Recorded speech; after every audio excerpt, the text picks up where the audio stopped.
Olá, eu sou o professor Pedro e hoje teremos a aula de teoria psicanalítica e ela é uma sequência da introdução à psicanálise que vocês já tiveram no módulo inicial.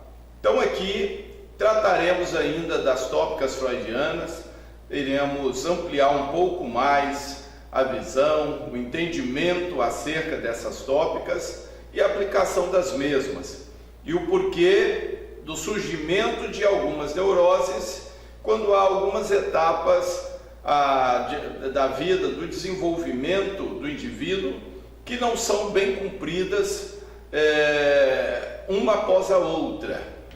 E aí surgem as neuroses, aí nós temos alguns problemas que aparecerão, resultarão em transtornos lá na frente, na fase adulta. Vamos lá então.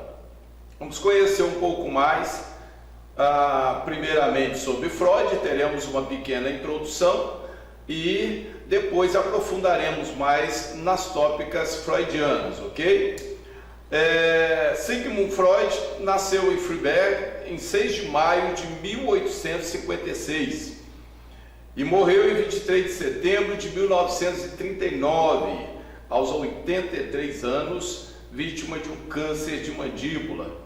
Como todos sabem, Freud fumava muito, o seu hobby era fumar charutos e gostava de, enquanto meditava, enquanto buscava soluções para os transtornos, as patologias que os seus pacientes lhe traziam e sempre havia grandes interrogações naquelas patologias psíquicas. Ele então tomava muito café, estava sempre com um charuto à mão e isso lhe custou caro.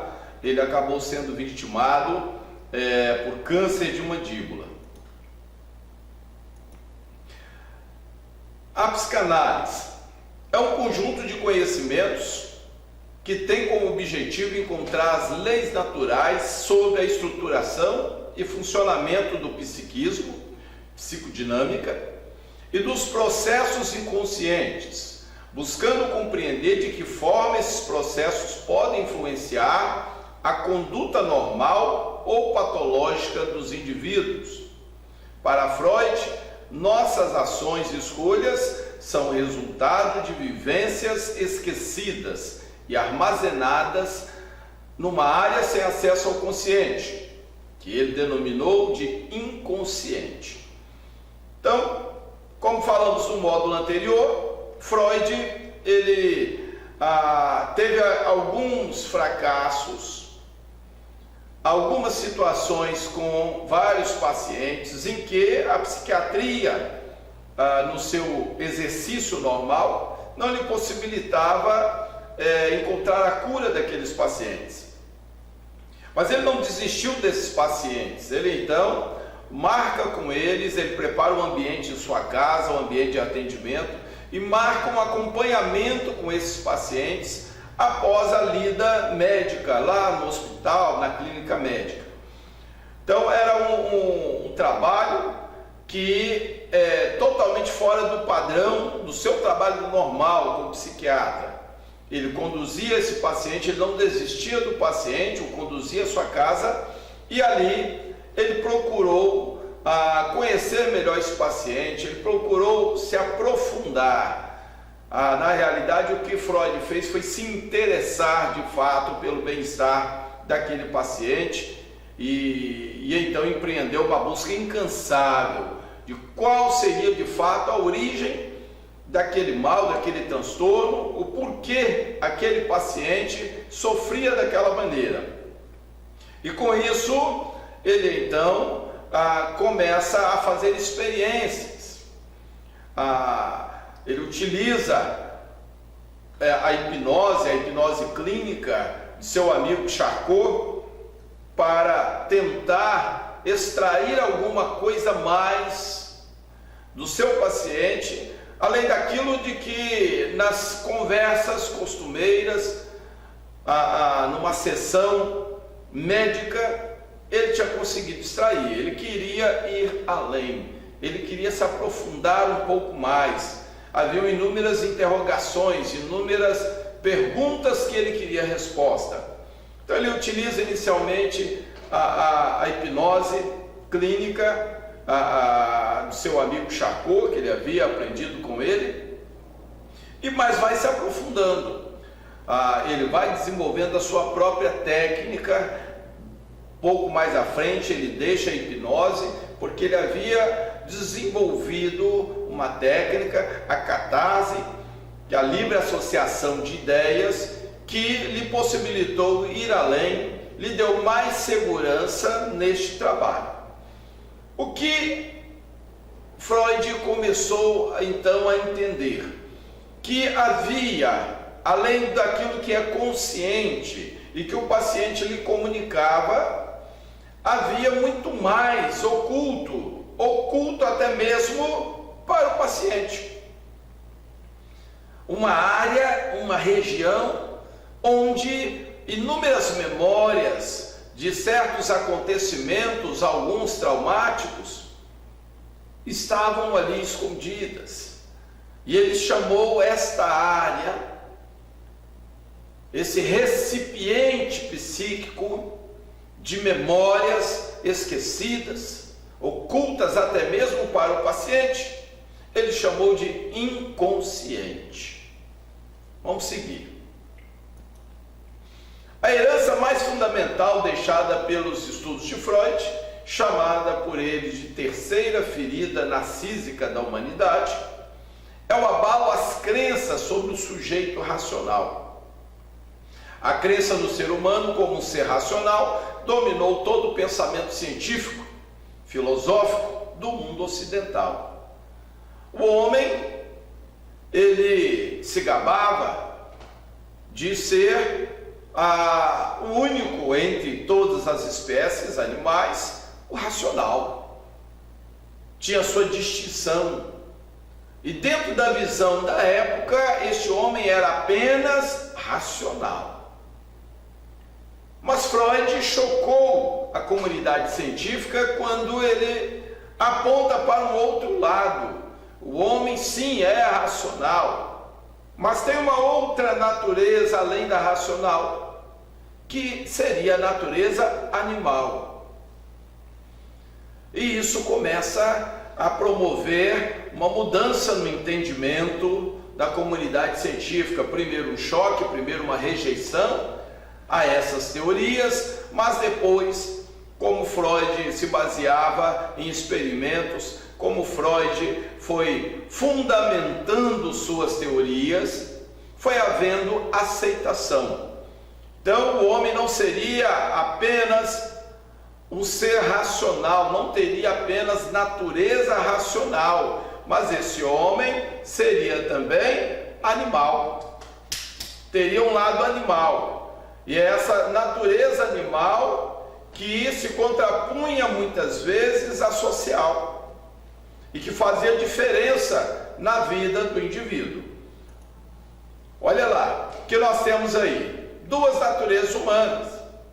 O homem com um lado animal, e aí ele associa a instância psíquica id, e o outro lado que é o social, ligado ao ego, instância psíquica ego, e posteriormente superego. Então essas duas naturezas estavam dentro do homem, sendo que logo no nascimento o que prevalecia a natureza animal.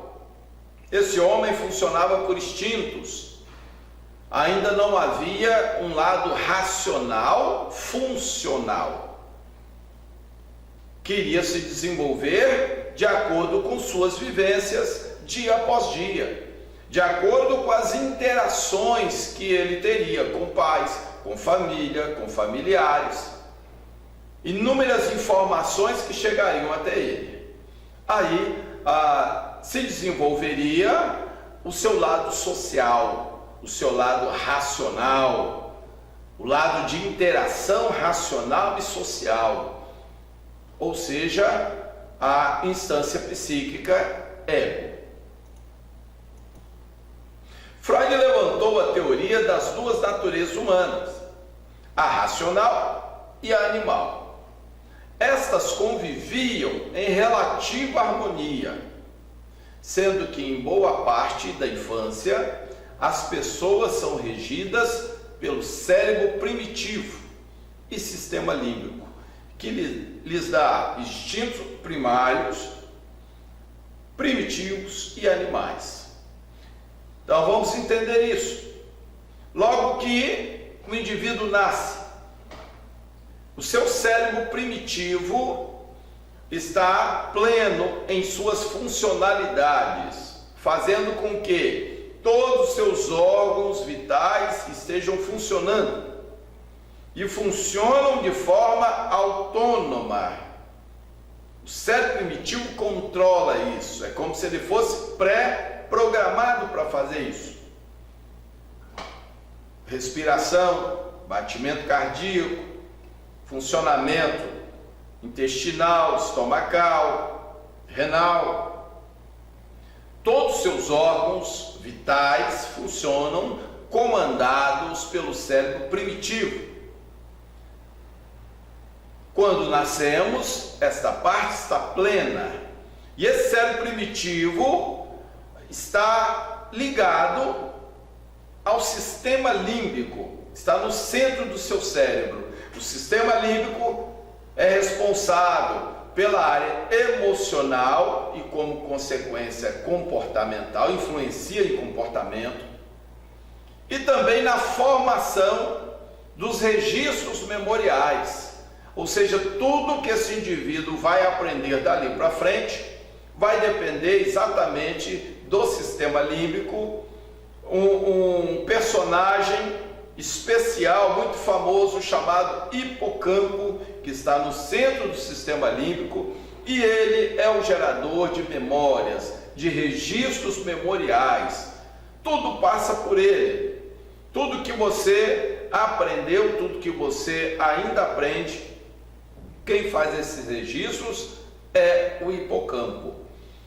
Então, a pessoa quando nasce, ele tem essa área emocional, juntamente com o cérebro primitivo, funcionais, estão plenos. Isso lhe dá o quê? Funcionamento de todos os órgãos vitais e ações instintivas.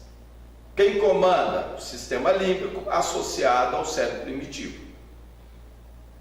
Estas ações instintivas não são racionais, são pré-programadas. Você tem reações instintivas de sobrevivência relativa à alimentação, relativa à multiplicação da espécie, são as pulsões sexuais, relativo à sobrevivência no âmbito da defesa, da fuga, do ataque. E aí ficamos muito parecidos com os animais, porque assim eles funcionam, por instinto, instinto animal. Assim eles brigam pela alimentação, assim eles brigam pela fêmea, assim eles brigam para defender seu território, instintos. E assim é a criança quando nasce, ela funciona por instintos. Por isso ela toma alguma coisa da outra quando entende que deseja aquilo. Por isso, se lhe for negado, ela vai morder como reação animal, é instinto. Tudo que ela funciona é instintivo, ainda não é racional. É isso que Freud trouxe à tona. Nós temos fases, nós temos etapas. E essa primeira infância, ela é regida por esta natureza animal. Porque o nosso racional ainda não tem registros memoriais de vivências, de experiências suficientes para que você tome decisões, para que você tenha atitudes racionais. Então a criança opera por instinto. E à medida que ela vai evoluindo, ela vai recebendo informações e vai gerando o seu racional. Por isso os comportamentos muito distintos da criancinha, a criança depois de certa idade e do adulto. Ok? Então vamos lá. Lhes dá instintos primitivos e animais como sobrevivência, alimentação, perigo, pulsão sexual, etc. São instintos que encontramos nos animais. É o que rege qualquer animal. O instinto de sobrevivência, a busca pela alimentação, a autodefesa, a fuga quando entende que o outro animal é mais forte do que ele, o instinto relativo ao perigo, a pulsão sexual, que é o que vai perpetuar a espécie, vai trazer multiplicação naquela espécie. O cérebro primitivo comanda também todos os órgãos vitais, como já falei, e é a sede do id. Falamos em introdução à psicanálise, falaremos hoje de novo sobre o id, instância psíquica ligada à área não racional, à área instintiva. Então nossos desejos, nossas pulsões, ligada a esses instintos primários, primitivos, mas extremamente importantes, que são relativos à nossa sobrevivência, à manutenção da espécie. Isso faz parte e está interligado com a instância psíquica id, que não é racional, é instintiva. Não está presa a princípios morais, a tempo. Ela é movida por desejo e busca de satisfação do desejo, sentimento de prazer. Tem fome? A busca da alimentação. Comeu? Sentimento de prazer, satisfação daquela pulsão. Ok? Então, nascemos com o nosso cérebro primitivo pleno associado ao sistema límbico, que nos dá comportamento todo instintivo, alicerçado em instintos, e esses instintos são animais: sobrevivência, alimentação, perigo, pulsão sexual, etc. E aí vamos nos desenvolvendo, recebendo informações, para que seja gerado em cada um de nós o lado racional, que está ligado à córtex cerebral. Ok? Veja bem, olha esta imagem. Nós temos aqui, essa parte cinza, córtex cerebral. Esta é a parte nobre. É a parte que quando você nasce não está plena. Ela é perfeita para funcionar, mas para funcionar ela precisa de informações, dados. Essas informações, quem vai registrar? O hipocampo. Esse personagem que está aqui no centro, nós vamos falar um pouco mais sobre ele depois, é uma espécie de anel duplo que fica aqui no centro do sistema límbico. Daqui a pouco falaremos sobre ele. E ele faz o registro de todas as nossas experiências visuais, táteis, olfativas, sinestésicas, auditivas. Então todas as informações que estão vindo pelos 5 sentidos, ele vai fazendo o registro, gerando redes neurais com estas informações. Ele vai alimentando um banco de dados que vai estar aqui no córtex cerebral. Este banco de dados, cada área do córtex cerebral é uma área adequada, propícia a um tipo de informação, a um tipo de memória, e com isso vai possibilitar o surgimento da área racional, de um funcionamento racional. À medida que nos desenvolvemos, vamos deixando as reações e comandos instintivos para dar lugar a reações e a atitudes racionais. É quando você pensa, é quando você analisa, raciocina sobre alguma coisa antes de tomar uma decisão. Isso foi racional. Se a decisão é imediata, é impulsiva, isso é instinto, não foi racional. Ok? Então, mas eu preciso povoar esse banco de dados primeiro. Então, nessa primeira infância, nós temos, sistema límbico, essa área aqui, central, e essa parte de baixo. O que nós temos? Ponte, bulbo, que forma o tronco, o tronco encefálico. Mesencéfalo é o topo, fica a parte que liga com o sistema límbico.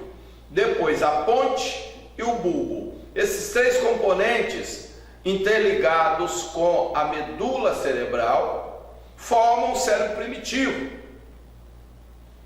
É o que comanda os nossos órgãos vitais.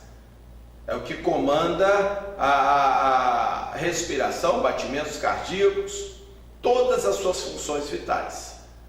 E além disso, associado ao sistema límbico, vão promover reações instintivas, que é a forma primária de funcionamento de cada ser humano.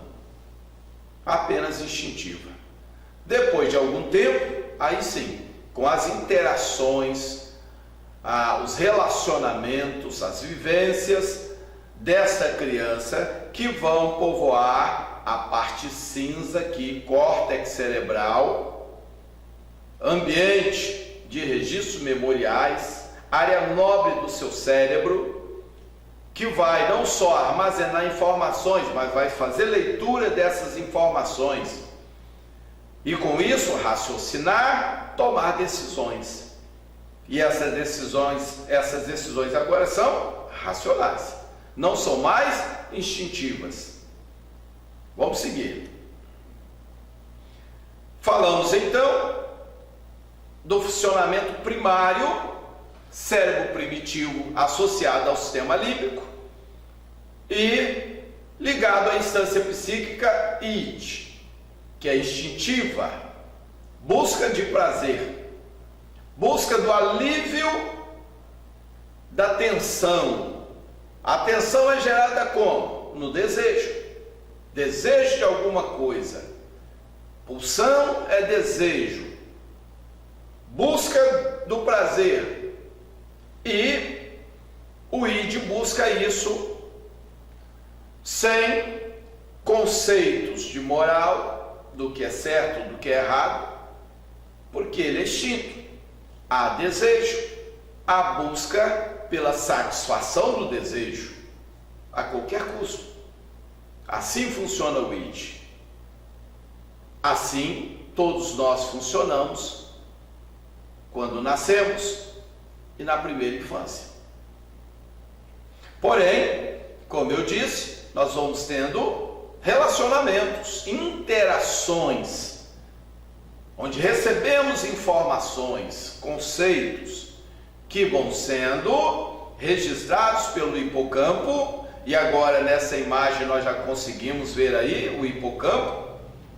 Veja bem, olha aqui, este anel aqui no centro, parte dele laranja e parte vermelha. Isso é só para você entender que é como se fosse um anel duplo. Ele tem duas partes, esse anel, e funciona no centro do cérebro.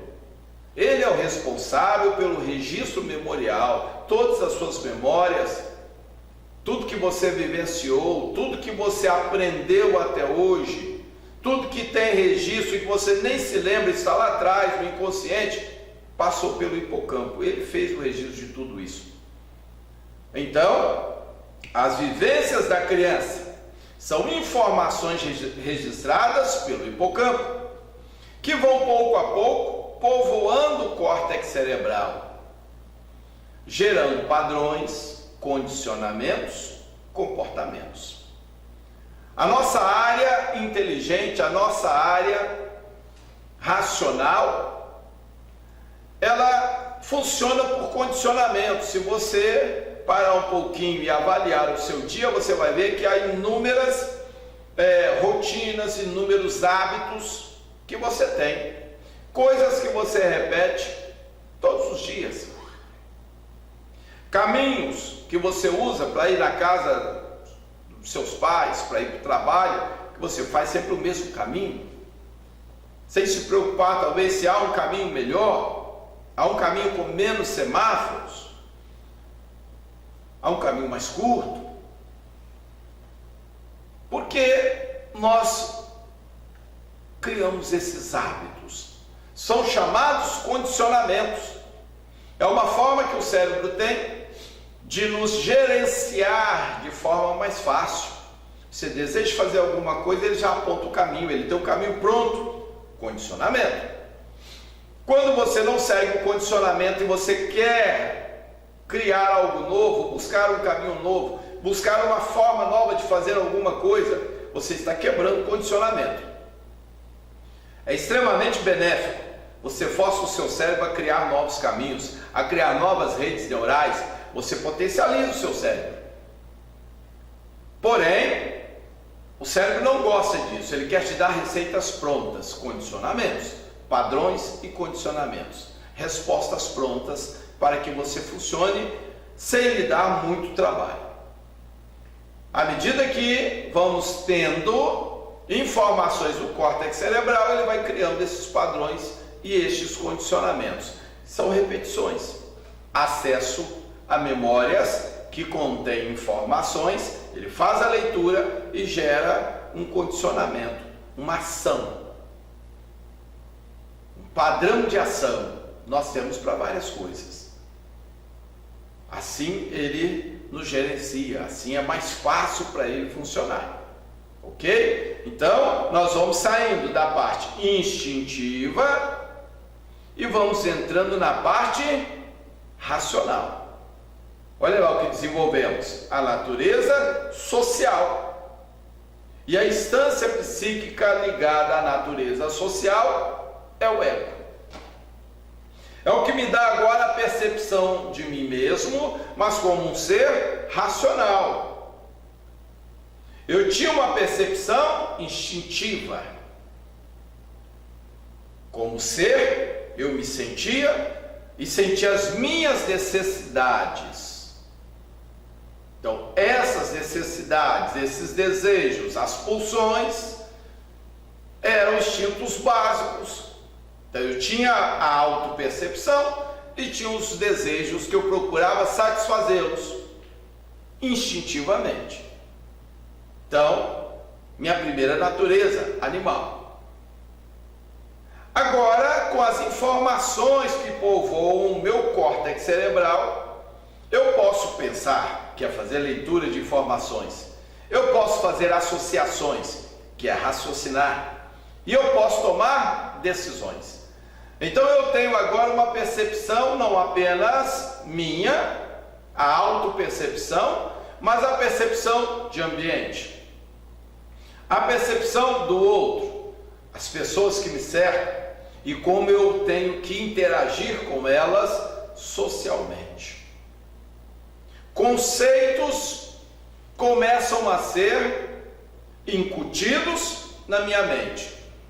Princípios do que é certo, do que é errado, o que devo ou não devo fazer, o direito que é do outro, o que é meu. E eu vou deixando cada vez mais o lado instintivo e vou funcionando de forma social, racional. Isso vai alterando meu comportamento. Meu cérebro vai criando condicionamentos. Assim surge o ego.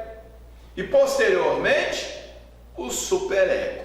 O ego me dá a percepção do real, da realidade no momento. O ego é presente.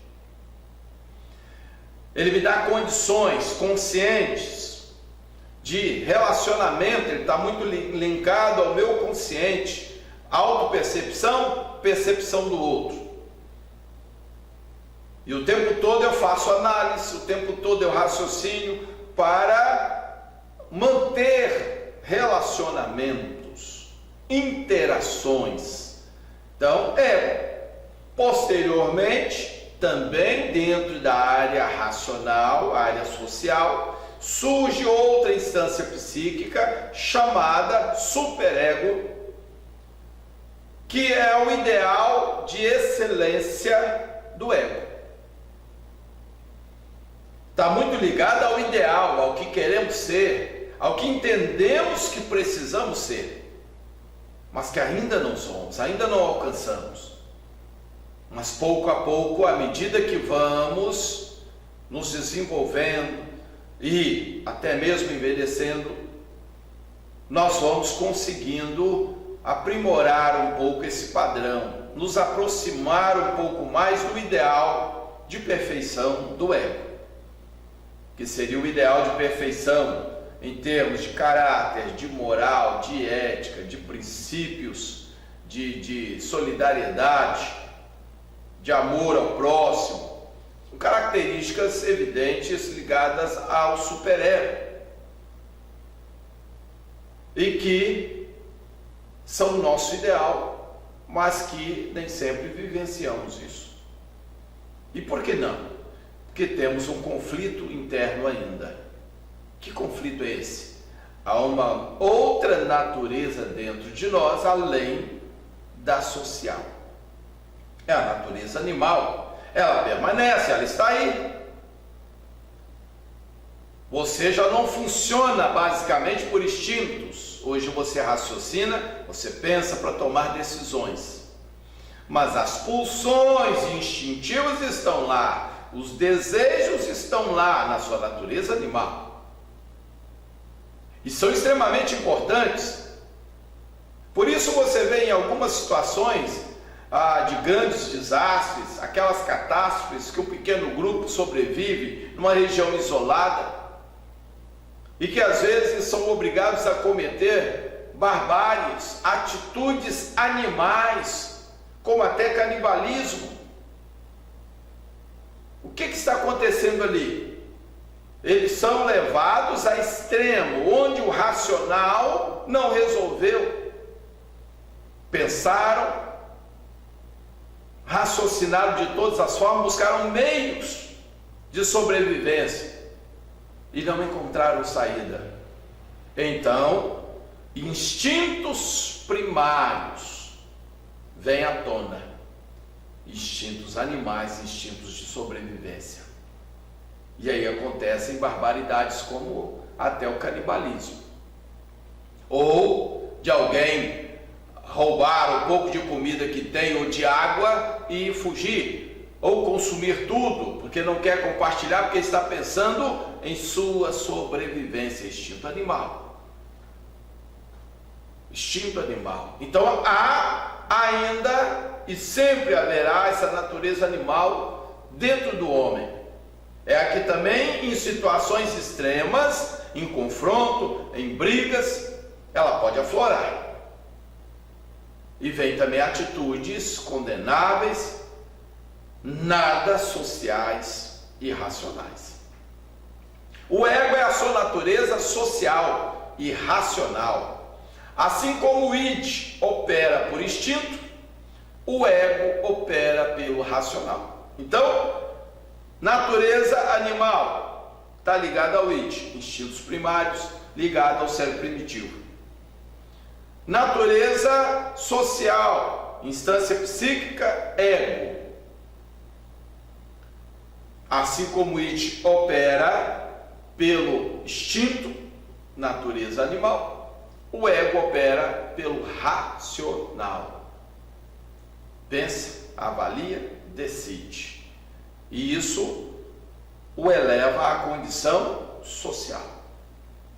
lhe permite relacionar-se socialmente.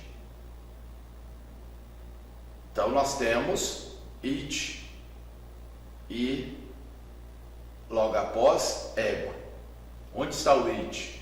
Não foi embora, não sumiu. Apenas o ego agora, racionalmente, suprime muitas ações instintivas do it. As pulsões estão ali e o ego sente. O seu lado racional sente. Porém, agora você entende, nem tudo que eu desejo eu posso. Nem tudo que eu quero posso me dar este prazer. Você raciocina, você pensa. E aí você começa então a suprimir ações do it. Ok?